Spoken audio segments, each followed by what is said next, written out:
자, 21학년도 수능 16번부터 21번 세트 문항인데, 우리 이렇게 가나 세트 문항 같은 경우에는,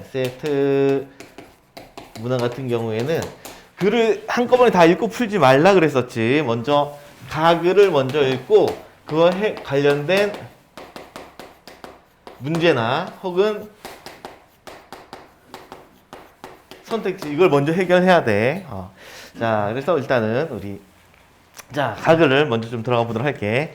일단 글을 읽을 때는 우리 항상 그냥 쭉 읽고 넘어가지 말라 그랬었지. 읽으면서 차곡차곡 내용을 이해를 하고, 이해가 안 되는 부분 다시 한번 확인하도록 하고, 그런 다음에 문장별로 쭉 읽어가지고 한 단락이 마무리가 되면 내용 정리 다시 한번 하고 그 다음 단락 넘어가라고 했었어. 자, 들어갈게. 가글.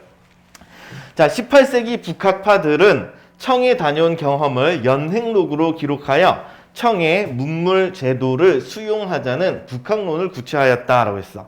자, 일단 우리가 첫 번째 문장을 읽었을 때 이제 뭐 시대적인 그 배경성이 나타나지. 18세기다 이런 걸 알 수가 있고, 그 다음에 이 사람들이 청의 문물 제도를 수용하지 않는데, 수용하는 게 뭐 하는 거야? 들어오는 거, 받아들이는 거지. 그래서 청의 문물 제도를 수용하자는 북학론이야. 그래서 북학론의 개념이 들어있어. 청의 문물 제도를 받아들이는 게 북학론이구나. 그리고 이것을 구체하는데 무엇을 통해서? 이 연행록을 통해서 구체를 한 거지. 자, 이들 지시어가 나타나는데, 이렇게 지시어가 있으면은 눈으로라도 꼭 확인을 하라고 했어. 누가 이들에 해당되는가? 누구겠어? 그렇지. 북학파들에 해당되는 거지. 이들에 해당되는 거지. 이 북학파들은 개인적인 학문 성향과 관심에 따라 주목한 영역이 서로 달랐기 때문에 이들의 북학론도 차이를 보였다라고 얘기를 했어. 자, 일단 우리가 이제 서술어 부분을 먼저 항상 눈여겨봐야 되는데, 북학론의 차이가 있다는 거지. 그치? 동일한 북학파들이라고 하더라도 이 사람들이 차이가 있다. 무엇에 따라서? 개인적인 학문 성향과 그 다음 관심에 따라서 차이가 있는 거야. 자, 이들에게는 여전히 북학파들이겠지. 북학파들에게는 동아시아에서 문명의 척도로 여겨진 중화관념이 청의 현실에 대한 인식이 각각 다르게 반영된 것이다 라고 얘기를 했어. 자, 그럼 우리 이 문장에서 또 눈여겨볼 것은 중화관념이라는 것이 새로 나와서, 중화관념. 이거는 뭐 중화관념이라는 것에 대해서 배경 지식을 따로 안 주고 있단 말이야. 그래서 우리가 기본적으로 알고 있어야 된다는 얘기야. 중화라고 하면 어느 나라와 관련이 있는 거야? 그렇지, 중국. 그렇지, 중국이 최고이다 라는 관념이 되겠지. 그렇지. 이 문명의 척도로 여겨진 이 중화관념이 청의 현실에 대한 인식에 서로 각각 다르게 반영이 됐대. 그러면 이 중화관념이 청나라의 현실에 대해서 서로 다르게 생각하고 있다는 얘기야. 학자들마다. 자, 1778년 몇 세기? 아니고요. 17 아니고요. 이러면 18세기가 되는 거지. 이게 18세기야. 17 이렇게 써 있으면 1700년대가 18세기야. 자, 18세기 1778년 함께 연행길에 올라 동일한 일정을 소화했던 박제가와 이덕무의 연행록에서도 이러한 차이가 확인이 된대. 자, 그럼 우리 마지막 문장을 통해서 이제 확인이 가능한 게, 아까 전에 북학론의 차이가 있다 그랬었는데, 여기 보면 여기 동일한 일정을 소화했던 박제가, 이덕무도 서로 다른 차이점이 있다는 얘기지. 앞으로 글의 내용은 그걸 중심으로 전개가 될 거야. 자, 그럼 우리 각을 문장별로 이제 내용은 이제 좀 차근차근 살펴봤는데, 이제 이 글에서 이 첫 번째 단락에서 말하고 했던 내용들을 핵심어를 좀 찾아가면서 다시 한번 정리를 하면 되겠어. 자, 쭉 보니까 우리 첫 번째 문장에서 이제 북학론에 대한 얘기를 했었지. 북학론을 구체화했다. 누가? 북학파들이, 18세기 북학파들이. 무엇을 통해서? 연행록을 통해서. 자, 그 다음 넘어가서, 자, 그리고 이들에게는 이제 북학론의 차이가 나타나더라 라고 얘기를 했어. 이 사람들은 서로 차이점을 가지고 있어. 자, 그리고 이런 차이점은 무엇을 바탕으로? 중화관념과 관련돼서 차이점이 나타난 거지. 이 중화관념 때문에 이것에 대한 청의 현실의 인식에 대한 차이점 때문에 북학론의 차이가 나타난 거야. 자, 그리고 마지막 박제가와 이덕무의 차이점에 대해서 언급을 하겠구나 하는 게 이제 이 첫 번째 단락의 내용이야. 자, 되었으면 다음 단락 넘어가도록 합시다. 나 단락 넘어갈게. 자, 두 번째 단락 넘어가도록 합시다. 자, 북학이라는 목적의식이 강했던 박제가가 그랬어. 자, 그러면 박제가는 북학에 대해서 목적의식이 강했다는 거지. 우리 아까 전에 북학이라는 게 뭐였는데, 북학이라는 것은 첫 번째 단락에서 북학론이란 무엇이다 라고 나와 있었지. 그렇지. 청나라의 문물 제도를 받아들이자. 그치. 그런 목적의식이 강했던 게 바로 박제가 되는 거야. 자, 박제가 인식한 청의 현실은 단순한 현실이 아니라 조선이 지향할 가치 기준이었대. 자, 이 문장의 내용을 다시 한번 생각을 해봐. 청의 현실은 이런 구조는 다 필요 없는 내용이지. 필요 없고 중요한 거 이거지. 조선이 지향할 가치 기준. 즉, 조선이 청의 현실을 받아들여야 한다. 따라가야 한다. 이런 내용들이 바로 박제가의 의견이었던 거야. 자, 그가 쓴 북학기에 묘사된 청의 현실은 특정 관점에 따라 선택 및 추상화된 것이었으며, 내용이 이어지니까 잠깐 끊고 생각을 해. 자, 이 글에 북학이라는 이 책에 청의 현실을 묘사했는데 이것은 특정 관점에 따라서 선택하고 추상화가 된 거야. 실제 있는 그대로를 서술한 게 아니라 그의 의견이 반영된 현실에 해당되는 거지. 자, 그런 글씨였으며 그런 청의 현실은 그에게 중화가 손상 없이 보존된 것이자 조선의 발전 방향이기도 하였다라고 얘기를 했어.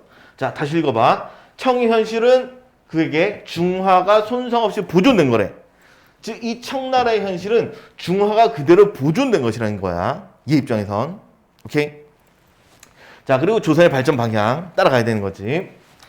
자, 중화관념의 절대성을 인정하였기 때문에, 중화는 절대적이다. 이런 것을 인정하였기 때문에 당시 조선은 나름의 독자성을 유지하기보다 중화와 합치되는 방향으로 나아가야 한다는 생각이 그의 북학론의 밑바탕이 되었대. 자, 그럼 그 사람의 그 박제가의 북학론의 밑바탕이 되는 내용, 독자성 이런 단어가 왔는데 이것은 유지하자 말자. 그렇지, 유지하기보다라고 했으니까 독자성은 필요가 없는 거야. 무조건 따라가는 거지. 그렇지, 청나라 무조건 따라가는 거야. 그리고 중화와 합치된다라고 했는데 중화를 보존하고 있는 게 바로 청나라였단 말이야. 그래서 청나라를 그대로 따라가겠다는 얘기야. 자, 다음 이어서 명에 대한 의리를 중시하는 당시 주류의 견해에 대해, 주류라고 하면 주된 흐름을 주류라고 얘기를 하지.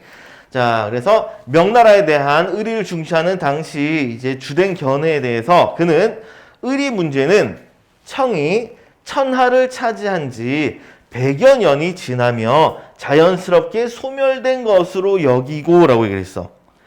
자, 그러면 우리 명나라에 대해서 의리를 중시하는 건 주된 견해야. 그런데 요것은 청나라가 천하를 차지한 지, 중국을 차지한 지 오래되었기 때문에 자연스럽게 소멸될 것이다 라고 생각을 한 거야. 자, 되었으면 다음 조금 내려서 같이 좀 보도록 할게. 자, 여기고 다음부터 청문물 제도의 수용이 가져다주는 이익을 논하며, 다시 청나라 문물 제도를 받아들이면 이익이 있다는 거지. 이것을 논하며 북학론의 당위성을 설파했다. 당위성이라는 말 당연히 마땅히 해야 된다는 얘기지. 북학론 마땅히 해야 된다는 얘기야. 청나라의 문물 마땅히 받아들여야 된다. 이것을 설파하였다. 대체로 이 추구에 대해 부정적이었던 주자학들과는 달리, 다시 이렇게 달리라고 하면 이 내용 한번 끊어서 다시 한번 눈여겨봐야 돼. 자, 주자학자들은 이익을 추구하자는 얘기야, 말자는 얘기야? 말자는 얘기지, 그렇지. 근데 이것과 달리 이익 추구를 인간의 자연스러운 욕망으로 긍정을 하고 양반도 이익을 추구하지 않은 등 실용적인 입장을 보였대. 누가 이렇게 실용적인 입장을 보인 거야?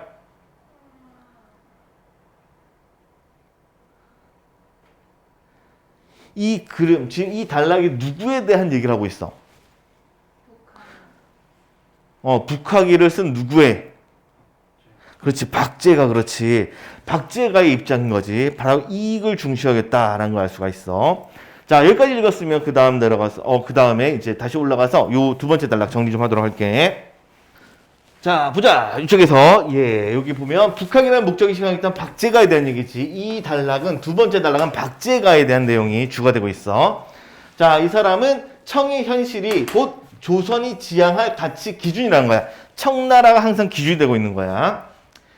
자, 그리고 그 사람이 북학위에 모사했던 청나라의 현실은 특정 관점에 따라 그다음에 선택됐고 추상화된 것이었어. 청나라의 현실은 현실 그대로를 쓴 게 아니라 자신의 입장에서 이렇게 선택을 하고 추상화를 시켰어. 자, 그리고 이렇게 이 조선이 지향할 가치 기준을 청나라 현실로 삼은 이유. 그 이유는 뭐야? 청나라 현실이 곧 중화가 손상 없이 어떻게 된 것이기 때문에 보존되어 있기 때문에. 자, 그럼 우리 이쪽에서 잠깐 생각을 좀 하고 넘어가자. 이 중화라는 개념에 대해서. 박제가는 중화에 대해서 좋게 보고 있는 거야? 안 좋게 보고 있는 거야? 그렇지. 긍정적으로 보고 있으니까 중화를 따르자라고 얘기를 하는 거지. 그렇지. 그래서 이 중화 자체에 대해서는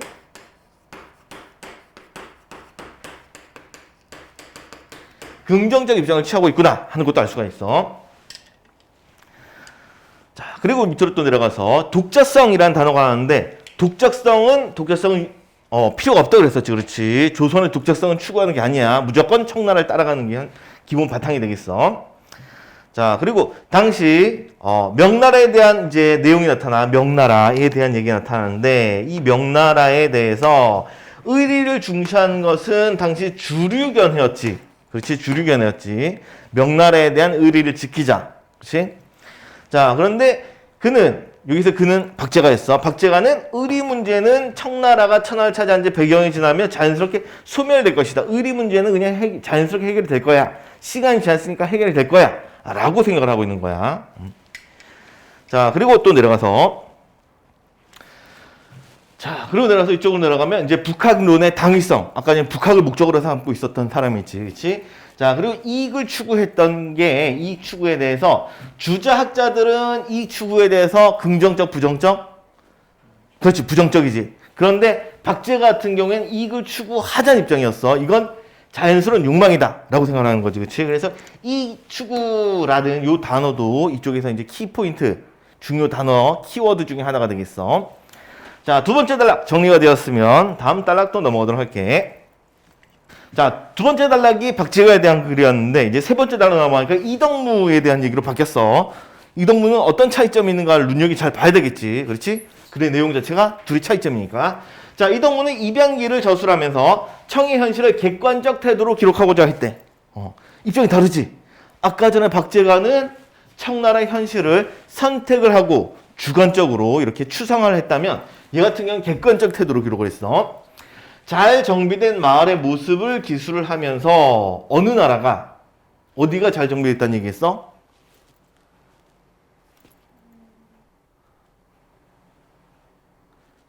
그렇지. 청나라 얘기하고 있는 거지. 그렇지. 청나라는 마을이 잘 정비가 돼 있어. 자, 이런 모습을 기술하며 그는 황제의 행차에 대비하여 이루어진 일련의 조치가 민생과 무관하다고 지적을 했대. 민생과 황제의 행차는 관련이 있다는 얘기 없다는 얘기야? 그래서 서로 관련이 없다고 본 거지. 그렇지. 이 사람은 민생에 좀 관심이 있었던 사람인 거야. 그렇지? 자, 하지만 청문물의 효용을 도외시하지 않고 라고 했어. 뭐 도외시라는 단어 우리가 종종 쓰잖아. 무엇을 도외시하다라는 표현을 쓰는데 이 단어 정도는 또 기본적으로 알고 있어야 된다는 얘기야. 도외시한다는 거. 관심을 갖는 거야, 무시를 하는 거야? 그렇지, 무시를 하는 거지. 그렇지. 신경을 쓰지 않고 무시를 하는 게 도외시의 뜻이 여기 있어. 하지만 청문물의 효용을 무시를 하지 않았던 거야. 바꿔 얘기하면 청문물 쓸 데가 있다 없다? 그렇지, 있다고 본 거지. 그렇지, 쓸모가 있다고 본 거야. 자, 이것을 도외시하지 않고 박제가와 마찬가지로 물질적 삶을 중시하는 이용후생에 관심을 보였다라고 얘기를 했어. 자, 그럼 우리 이 부분 청문물의 효용을 인정하고 물질적 삶을 중시 여기는 것은 박제가와 동일하다는 얘기지. 그치? 이익을 추구하는 건 동일한 거야, 이 사람도. 자, 다음 넘어서.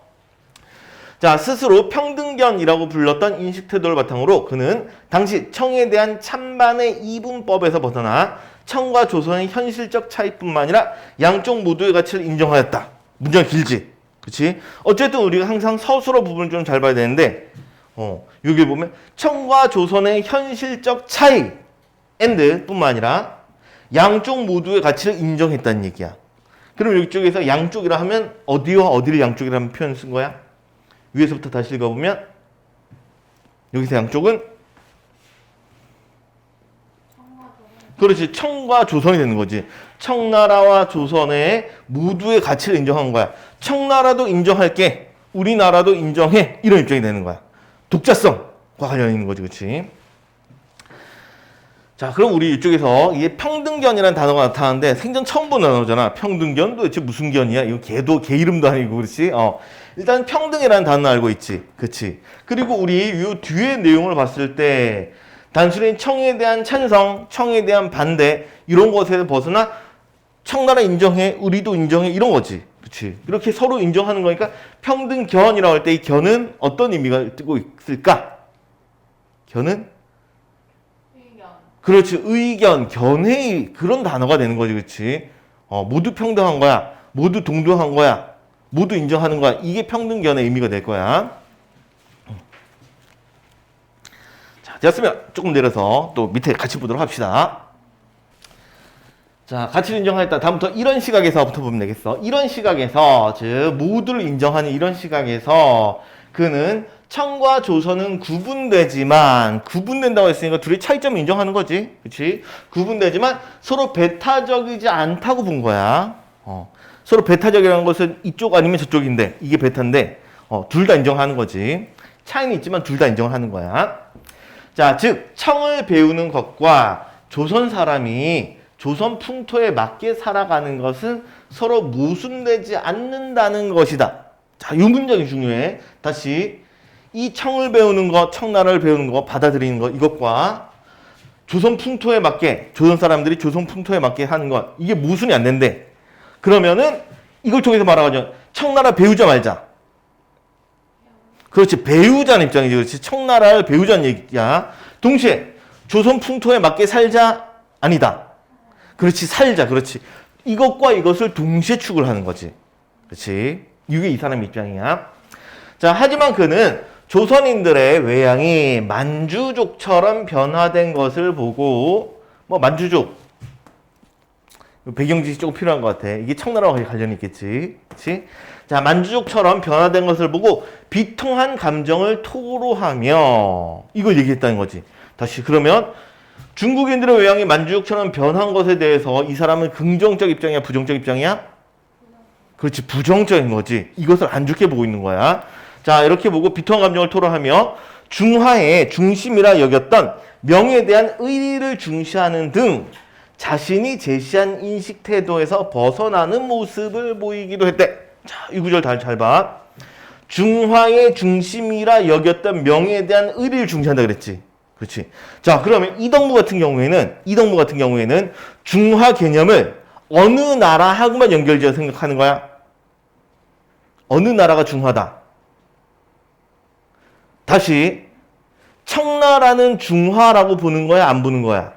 안 보는 거지. 그렇지. 아까 전에 박제가는 청나라가 중화를 그대로 보존하고 있다고 본 건데 이동무는 아니라는 얘기야. 명나라만 중화의 중심이다 라고 생각을 하는 거지.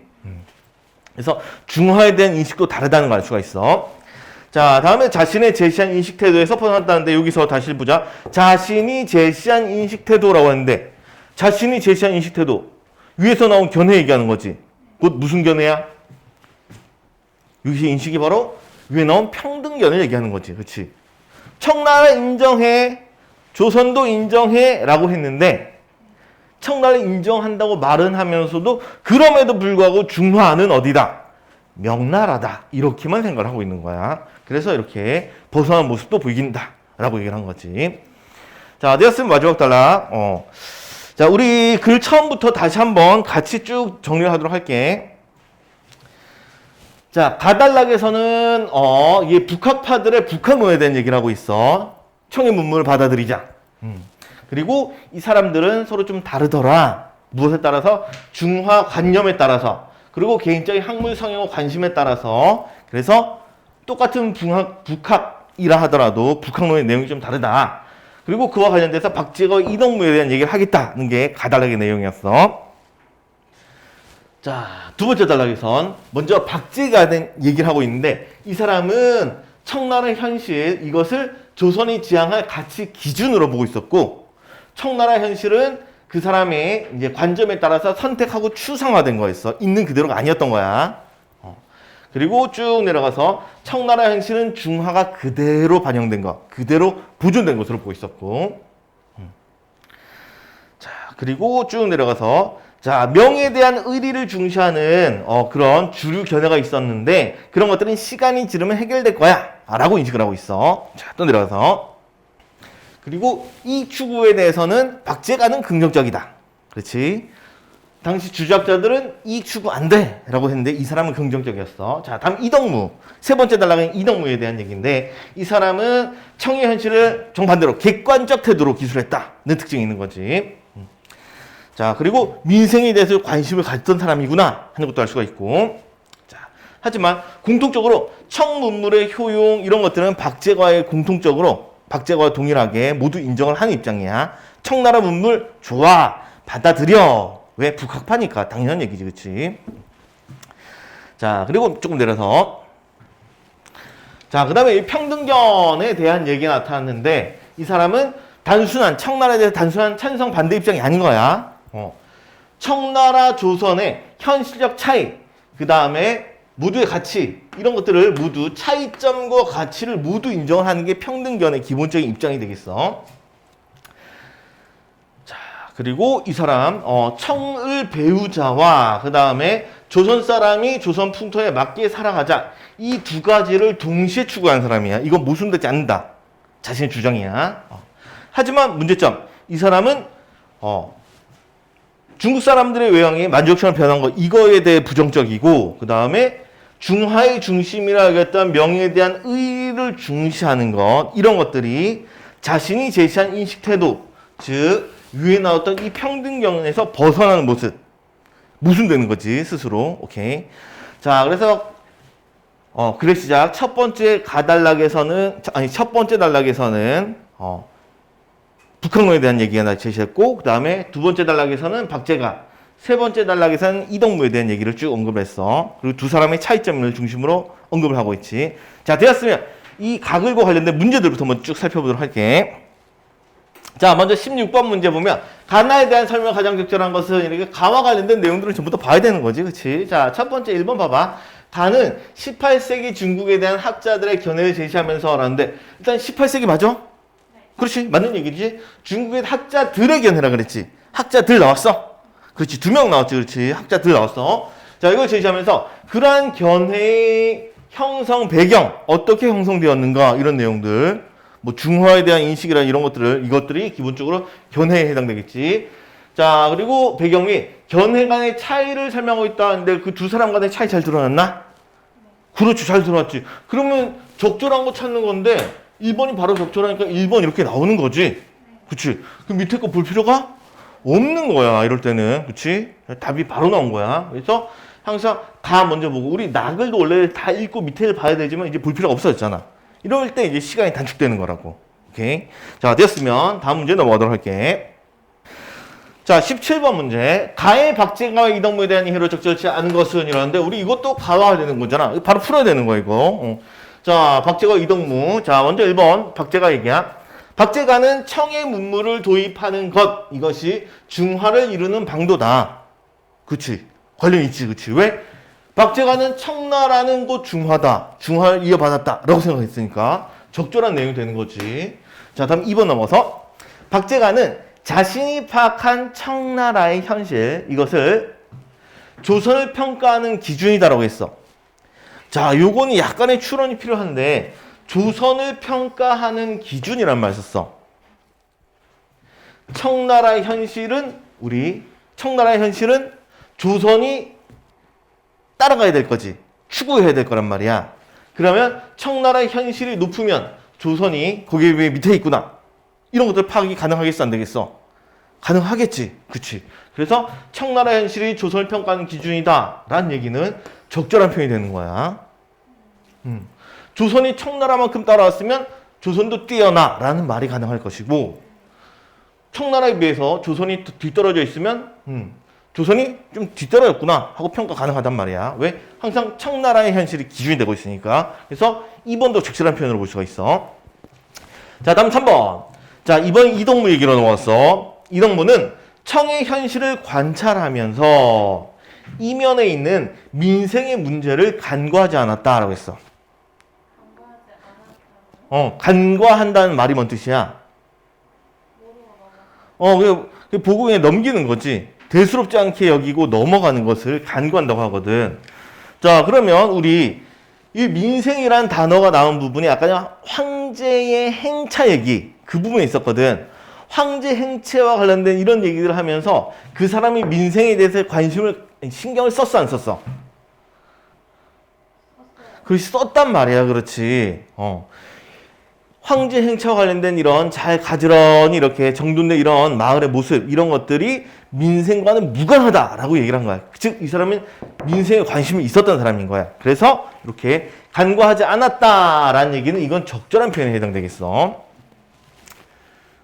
자, 다음 4번 넘어가서 이동무는 청문물의 효용성을 긍정하면서 라고 했는데 긍정했어 안 했어? 그렇지. 이동무도 청문물에 이거 필요하다는 입장이야. 그렇지. 받아들이자니까. 북학론이니까. 자, 이런 걸 긍정하면서 청이 중화를 보존하고 있음을 인정하였다는데 이 구절 봐봐. 청이 중화를 보존했다. 이거 이동무 입장이야? 아니지. 이거 박제가 입장이란 말이야. 그렇지. 이 구절이 잘못된 거야. 앞의 내용은 맞지만 뒤의 내용은 잘못된 거라고. 자, 우리가 이제 선지를 항상 이제 좀 끊어서 보라고 했는데 끊어서 본다는 얘기 이렇게 보는 거야. 판단할 내용 여기 한 가지 있지. 판단할 내용 여기 또 한 가지 있지. 두 가지 내용을 동시에 판단해야 된다고. 그래서 따로따로 판단을 하도록 해. 앞의 내용은 맞지만 뒤의 내용은 잘못됐다. 이렇게. 그래서 우리 적절치 않은 걸 찾는 거니까 답은 4번 이렇게 답이 되겠지. 자, 마지막 5번도 확인할게. 자, 박제가 그 다음에 이동무는 모두 중화관념 자체에 대해서 긍정적이래. 중화에 대해 긍정적이래. 박제가는 중화 좋게 봐 안 좋게 봐? 그렇지. 좋게 보고 청나라가 중화를 보존하고 있으니까 청나라를 배우자는 입장이지. 그렇지. 긍정적 입장이야. 다음 이동무. 중화. 누가 중화의 기준이었어? 그렇지. 명나라. 이동무는 명나라. 여기에 대해서 긍정적 입장을 가지고 있잖아. 그렇지. 그래서 중화관념 자체에서 긍정적이다라는 얘기도 맞는 내용이 되겠어. 견지한다는 게 그런 자세를 지키는 거. 그런 입장을 지키는 것을 견지한다고 얘기를 해. 자, 그럼 17번도 해결했고 다음 문제 넘어갑시다. 자, 18번 평등견에 대한 이해로 가장 적절한 것은 이런데 평등견 요거 이동무와 관련된 글이었지? 그렇지? 평등하다 견해, 평등하게 보는 견해. 누구와 누굴 평등하게 보는 거였어? 어느 나라와 어느 나라를? 그렇지. 중국 청나라와 우리 조선을 평등하게 본 입장이었어. 자, 1번부터 봅시다. 자, 조선의 풍토를 기준으로 삼아 청의 제도를 개선하자. 청나라 바꾸자고 그랬어? 아니, 말도 안 되는 얘기지. 이걸 배워야 되는 거지. 개선하자 말이 안 돼. 다음에 조선의 고유한 삶의 방식을 청의 방식에 따라 개혁해야 한다. 바꿔볼게. 청나라의 고유한 삶의 방식 이걸 개혁하자는 얘기지. 이동무가 이거 바꾸자 그랬어? 아니지. 그렇지. 이런 얘기 없었어. 그렇지. 고유한 삶의 방식은 그대로 살자는 입장이야. 그렇지. 그래서 개혁해야 한다. 이거 잘못된 내용이 되겠어. 자, 다음 3번. 청과 조선의 가치를 평등하게 인정하고 일단 여기 먼저 판단할게. 내용 이어지니까. 둘의 가치 평등 인정했어? 그렇지. 이거 맞는 내용이지. 그렇지. 여기까지 맞아. 뒤에 내용 또 볼게. 자, 풍토로 인한 차이를 해소하려는 인식 태도도 하는데 풍토로 인한 차이를 없애자 그랬어? 조선 사람이 조선의 풍토에 맞게 살아가자. 이게 이동무의 입장이었잖아. 근데 차이점을 없애자는 얘기야? 아니지. 그렇지. 그래서 이거 차이점을 해소하자 이런 내용은 아닌 거야. 인정하자는 입장인 거지 얘는.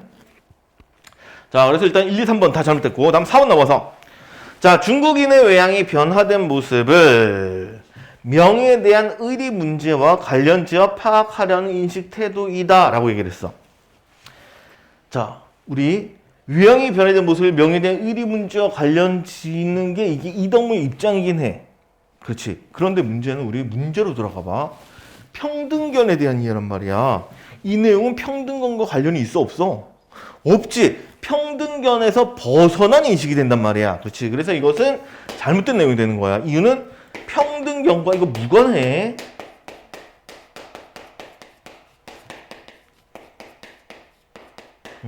이 평등은 좀 반대된 입장의 얘기라고 이거는. 자, 다음 맞아 5번. 청에 대한 배타적 태도를 지양한다는 것은 하지 않는다는 얘기지. 그렇지? 배타적이었어 이동무가?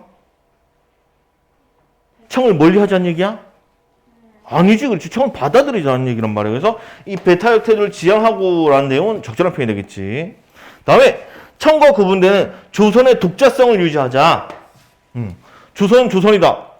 조선의 풍토에 맞게 살아가자. 독자성 유지 관련이 있겠지, 그렇지. 그래서 답은 5번 이렇게 답이 되겠어.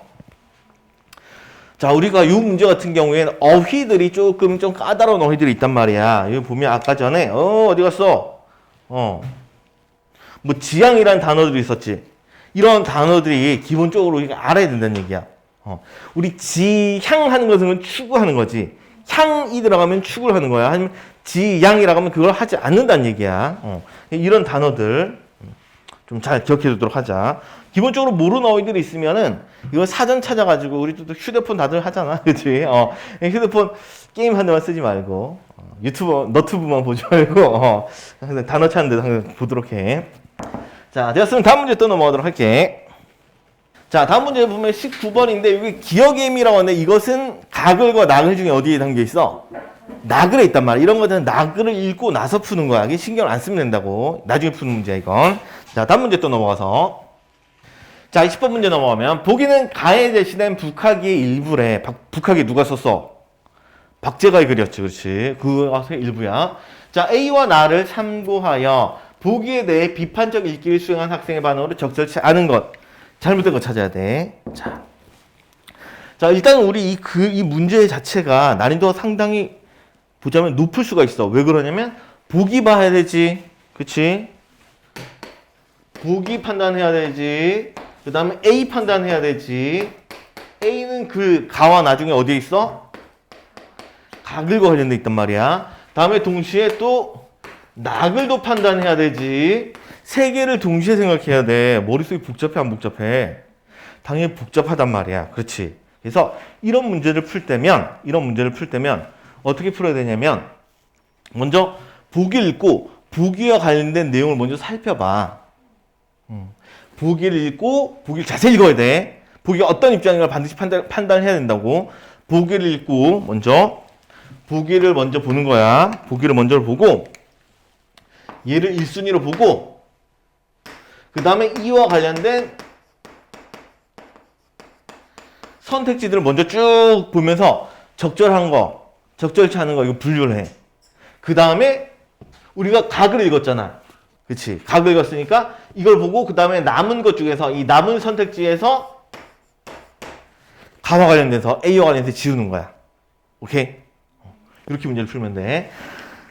먼저 보기를 보자. 그리고 보기와 관련된 선지를 보자. 다음에 가를 보자. 가와 관련된 남은 선지를 보자. 마지막에 이제 낙을 묻고 마무리 짓는 거야. 자, 그러면 보기 좀 내려서 한꺼번에 좀 보도록 할게.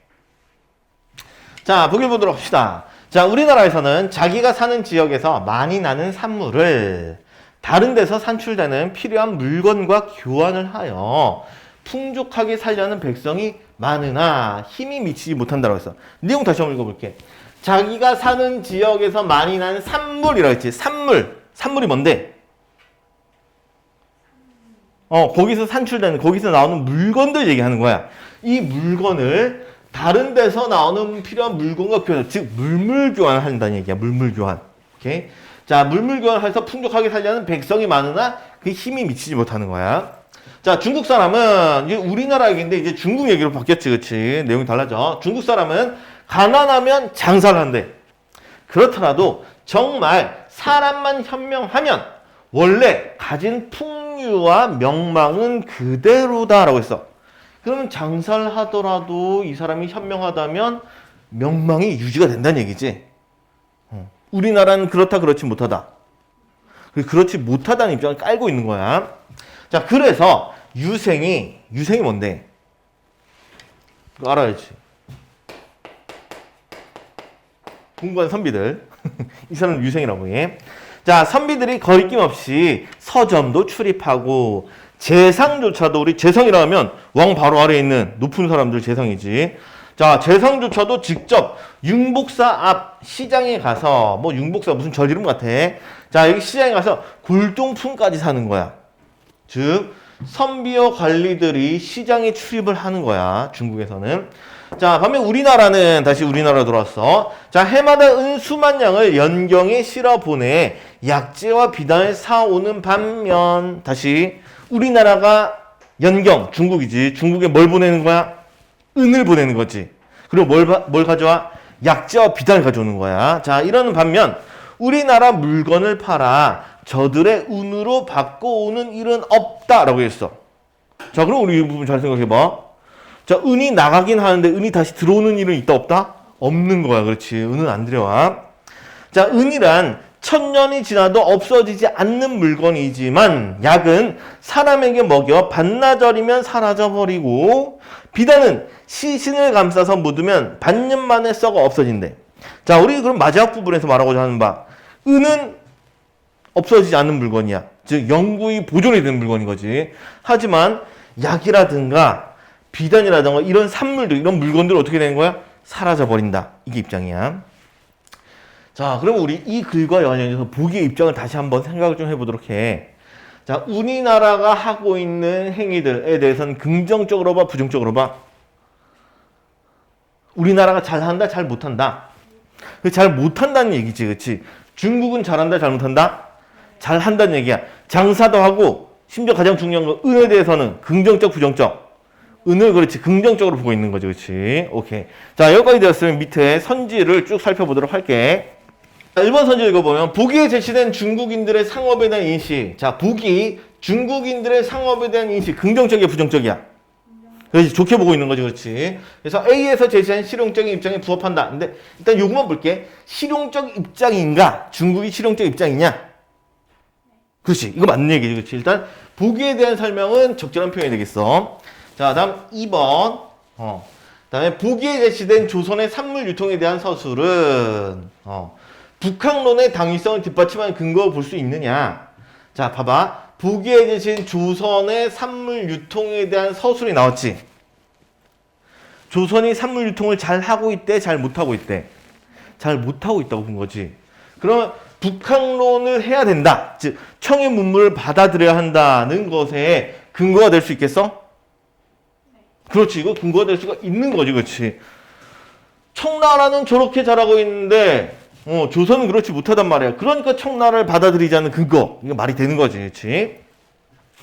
다음 3번 넘어서 자, 다음에 북위에 제시된 중국의 상행에 대한 서술이 나왔는데 뭐 낙을과 관련된 얘기가 우리 판단이 불가능해. 일단 보류. 다음에 자, 북위에 제시된 은에 대한 평가가 있었지. 북위에서는 은에 대해서 좋게 봤어, 안 좋게 봤어? 좋게 봤단 말이야. 그렇지?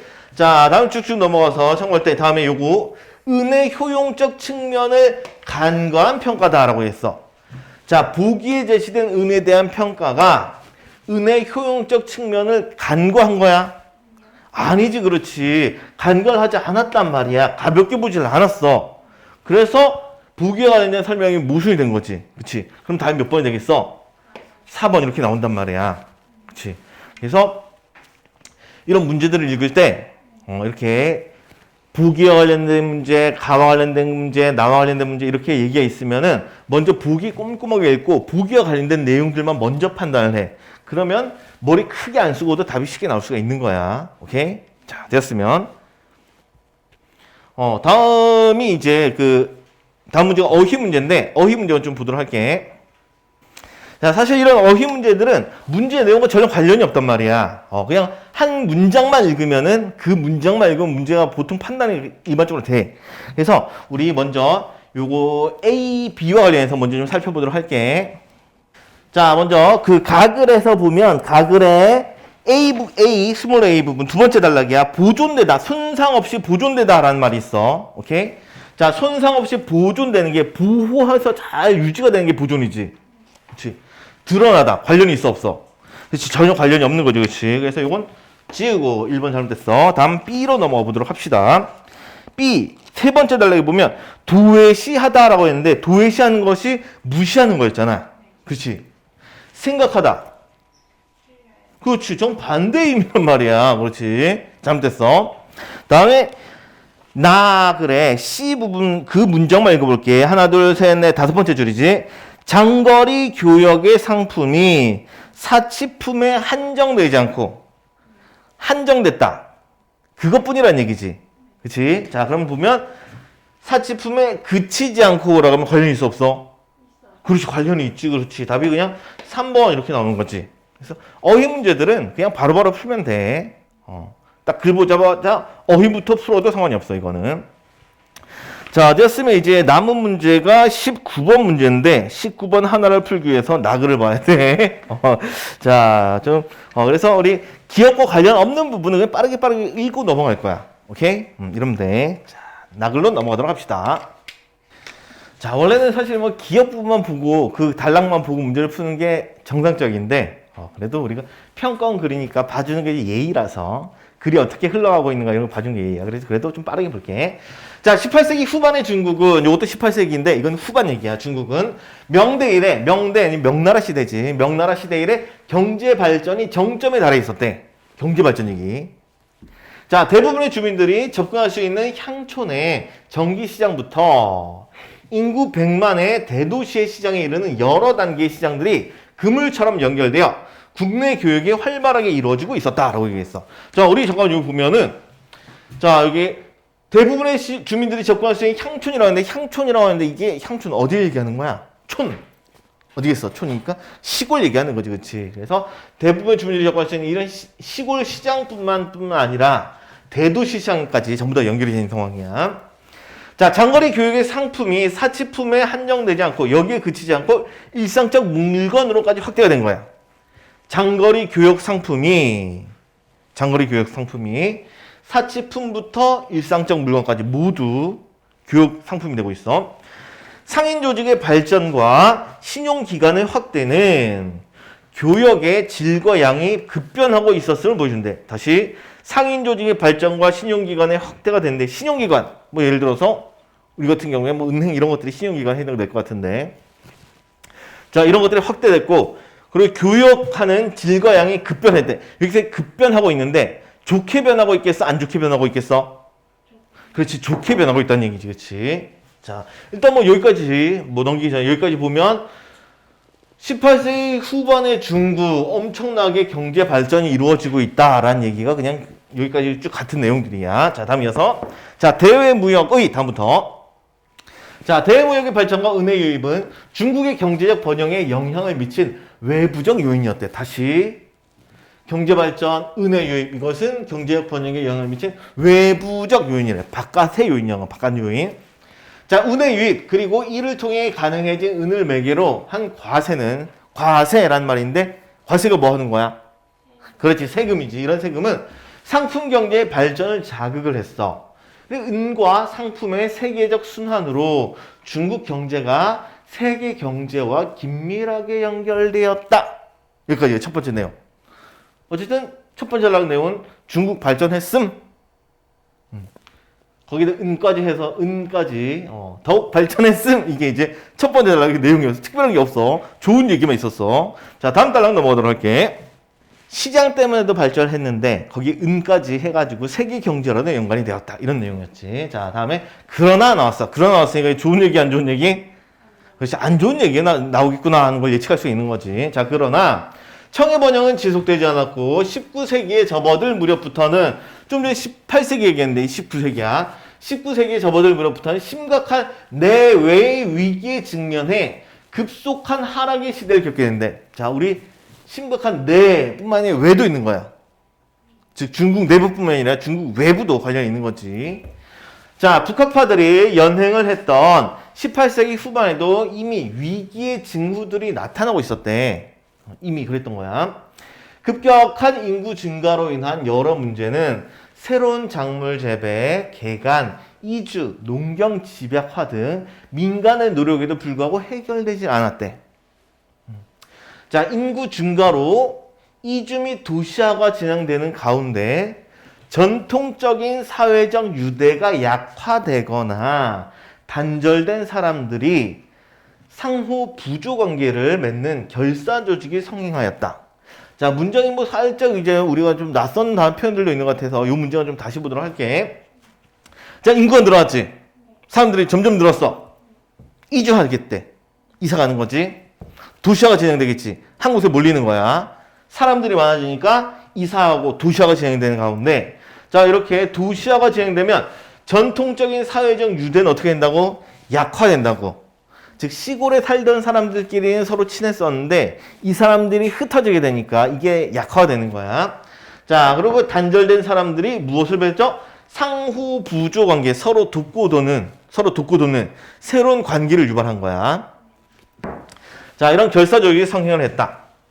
자, 다음 이었어. 자, 그럼 이런 결사 조직은 불법적인 활동으로 연결되곤 했고, 사람들이 서로 돕고 도우면서 불법적인 행위를 저질렀어. 자, 위기 상황에서는 반란의 조직적 기반이 되었대. 반란, 누구에 대한 반란? 누구요? 누구에 대해서 반란을 하겠어? 그렇지, 정부, 나라에 대해서 반란을 하는 거예요. 뭐가? 결사 조직이. 자, 다음 계속. 자, 인맥에 기초한 관료 사회의 부정부패가 심화된 건 역시 인구 증가와 무관하지 않았대. 다시, 인맥에 기초한 관료 사회에 뭐가 있었대? 부정부패도 있었던 거지. 자, 다음 조금 내려서. 자, 교육받은 지식인들이 늘어났지만 이들을 흡수할 수 있는 관료 조직의 규모는 정체되어 있었고, 즉 공무원 인구수에 한계가 있잖아. 그렇지? 그래서 교육받은 지식인이 늘어났지만 관료 조직의 규모는 정체되었다. 아, 이건 남 얘기 아니다. 지금 우리나라 얘기다. 자, 그리고 경쟁의 심화가 종종 불법적인 행위로 연결되었대. 당연히 경쟁자들이 많아. 불법적인 행위 뭘 하겠어? 저를 뽑아주세요 하면서 뭐 뇌물 이런 것들을 줄 수가 있겠지. 자, 이와 같이 18세기 후반 청이 화려한 번영의 그늘에는 심각한 위기의 씨앗들이 뿌려지고 있었다. 문제를 풀까? 네? 문제를 풀까? 글을 더 읽을까? 글을 좀 더 읽을게. 오케이. 자, 그러면 이 단락을 좀 정리하도록 할게. 자, 두 번째 단락. 청의 번영 오래 안 갔대. 심각한 내부, 그 다음 외부의 위기에 직면했대. 자, 그래서 하락을 하게 됐는데 쭉 내려가서 자, 이쪽에서 이제 핵심적인 내용. 급격한 인구 증가. 이게 이제 문제가 되고 있는 거지. 사람들이 팍 늘어나게 돼. 자, 그래서 이런 문제를 해결하기 위해서 작물 재배, 개간, 이주, 농경, 집약하는 요 민간의 노력이 있었는데 이거 해결이 됐을 때 안 됐대. 그렇지. 이 민간의 노력을 통해서도 이 인구 증가의 문제 이건 해결이 안 됐어. 민간의 노력으로는 해결이 안 된 거야. 자, 그리고 인구 증가로 이주 및 도시화가 진행되는 가운데 전통적인 사회적 유대는 어떻게 됐대? 약화가 되었고, 그리고 이걸 통해서 약화되거나 단절된 사람들이 무엇을 맺었대? 상호 부조 관계, 즉 결사 조직을 맺게 되는 거지. 이 사람들이 인구 증가로 해서 결사 조직을 맺게 됐어. 자, 이런 결사 조직은 어떤 일들이 벌어지냐? 불법적인 활동으로 연결됐고, 그 다음에 위기 상황에서는 반란의 조직적 기반이 되었던 거지. 단순히 사람들이 늘어났을 뿐인데, 이랬을 뿐인데, 결사 조직을 만들어서 불법적인 활동을 하고, 그 다음에 반란의 기반을 만들었어. 자, 그리고 이 인구 증가로 해서 이 결사 조직 문제도 있었는데, 이 문제도 있었는데, 뿐만 아니라, 인맥에 기초한 관료 사회의 부정부패, 요런 문제점도 발생을 한 거지. 인구 증가 때문에. 그렇지. 그리고 우리 뒤에 내용을 확인했으니까 이렇게 부정부패가 늘어난 이유는 사람은 늘었는데 뽑을 수 있는 관료의 수는 그렇지 동일하니까. 그러니까 이 부정부패가 발생했던 거였어. 자, 다음 좀 더 내리도록 할게. 자, 그래서 청의 화려한 번영의 그늘에는 심각한 위기의 씨앗들, 말 그대로 부정적인 씨앗들이 있었던 거야. 자, 우리 여기까지 아까 전에 청나라의 내부와 외부 문제를 얘기했잖아. 여기까지는 외부 얘기 있어? 없어? 없지. 그렇지. 전부 다 내부 얘기였어. 인구 증가로 인해서. 그렇지. 문제점들. 자, 다음 이어서 통치자들도 번영 속에서 불안을 느끼고 있었다. 조정에서는 외국과의 접촉으로부터 백성들을 차단하려는 경향이 있었으며 서양 선교사들의 선교 활동 확대로 인해 이런 경향이 강화되게 됐대. 다시 이런은 지시어 나왔단 말이야. 지시어 나오면 항상 찾아보라고 했었지. 이런에 해당되는 내용이 뭐야?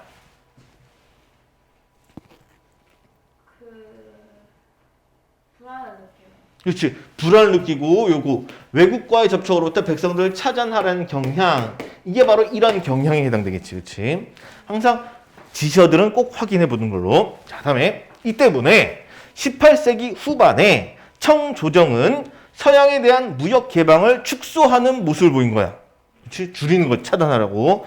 자, 그러나 그때까지는 위기가 본격화되지는 않았고 소수의 지식인들만이 사회 변화의 부정적 측면을 염려하거나 개혁 방안을 모색하게 됐을 때, 자, 우리 마지막 달라 보니까 외국 얘기 나왔었지. 아까 전에 내부와 외부 위기 얘기를 했었는데 이게 외부의 위기가 관련있겠어. 그렇지? 즉 서양 선교사들의 선교 활동 이런 것과 관련 있는 거지. 그런데 중국에서는 그것을 차단하려고 했다. 조정에서는 그걸 차단하려고 노력을 했다. 그런데 본격화되지는 않았고 소수 지식인들만 그쪽에 관심이 있었다는 게 그래 내용이었어.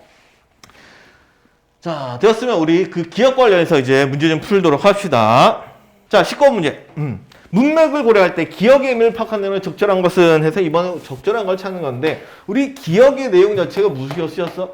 위기에 씨앗들이 뿌려졌다. 긍정적 내용, 부정적 내용. 당연히 부정적인 내용인 거지, 그렇지? 요거 인식하면서 문제를 풀어야 돼. 자, 1번 보면 새로운 작물의 보급 증가가 경제적 번영으로 이어지는 상황을 가리키는 것이겠군. 경제적 번영이 이게 위기야? 전혀 관련 없지. 말도 안 되는 얘기야, 1번은. 그렇지? 자, 다음 2번. 신용기관이 확대되고 교육의 질과 양이 급변하고 있는 상황을 가리킨다. 아까 신용기관이 확대되고 교육의 질과 양이 급변한 내용. 이게 첫 번째 단락의 내용이었단 말이야. 첫 번째 단락에서는 이게 좋은 내용이었어? 나쁜 내용이었어? 그래서 좋은 상황을 가리키고 있는 거지. 그렇지? 그래서 이렇게 신용기관 확대되고 교육의 질과 양이 급변하고 있는 상황. 이거 긍정적인 내용이기 때문에 위기 시작과는 무관한 내용에 해당이 되겠어. 다음 3번. 반란의 위험성 증가 등 인구 증가로 인한 문제점들이 나타나는 상황이다. 라고 하는데 인구 증가 때문에 반란의 위험성이 증가했어? 그렇지. 결사 조직을 맺었었잖아. 이 결사 조직이 반란의 기본이 되고 있었지. 그렇지. 그러면 이거 관련이 있는 내용이지. 그렇지. 그래서 답은 3번 이렇게 답은 되겠어. 답은 찾았어. 자, 나머지 4번과 5번도 그냥 마무리 겸 같이 좀 살펴보도록 할게. 자, 4번 보면 이주나 농경집약화 등 조정에서 추진한 정책들이 실패한 상황이다라고 했는데 사실 이거 조정에서 추진한 정책을 했어. 이주 농경집약화 이거 조정에서 했었어? 아니 지금 민간에서 진행했단 말이야. 그래서 조정에 추진했다. 잘못된 표현이 되겠지. 다음 마지막 5번. 사회적 유대의 약화로 인하여 관료 사회에 부정부패가 심화된 상황을 가리키는군이라는데 잘 봐. 사회적 유대 약화. 그 다음에 관료 사회의 부정부패. 사회적 유대 약화됐다고 했었어? 그렇지. 이거 맞는 내용이지. 그 다음에 관료 사회 부정부패 있었어? 그렇지. 맞는 내용이지. 그렇지. 자, 그런데 우리가 뭘 신경을 써야 되느냐? 뭘 신경을 써야 되느냐? 항상 이런 내용이 있는데 이것으로 인하여 이거에 나타났대. 원인과 결과란 말이야. 우리 사회적 유대가 약화되었기 때문에 관료사회 부정부패가 일어났냐는데 우리 인구 증가와 관련해서 문제점을 두 가지 얘기를 했었지. 그치? 결사 조직 얘기. 그리고 인구 증가 때문에 관료사회 부정부패 이렇게 있단 말이야. 즉 이것과 이것이 원인과 결과 관계였어? 아닌 거지. 그렇지. 그래서 5번이 잘못된 거야. 5번 선지 요거 잘못 고른 사람들 되게 많이 있거든. 근데 원인과 결과인가를 판단을 꼭 해야 되는 거야. 선지를 볼 때는 이렇게 끊어서 읽는 게 있지. 끊어서 읽고 그 다음에 또 해야 될 게 이것으로 인하여 이게 나타났다. 이것까지 신경 써야 돼. 오케이?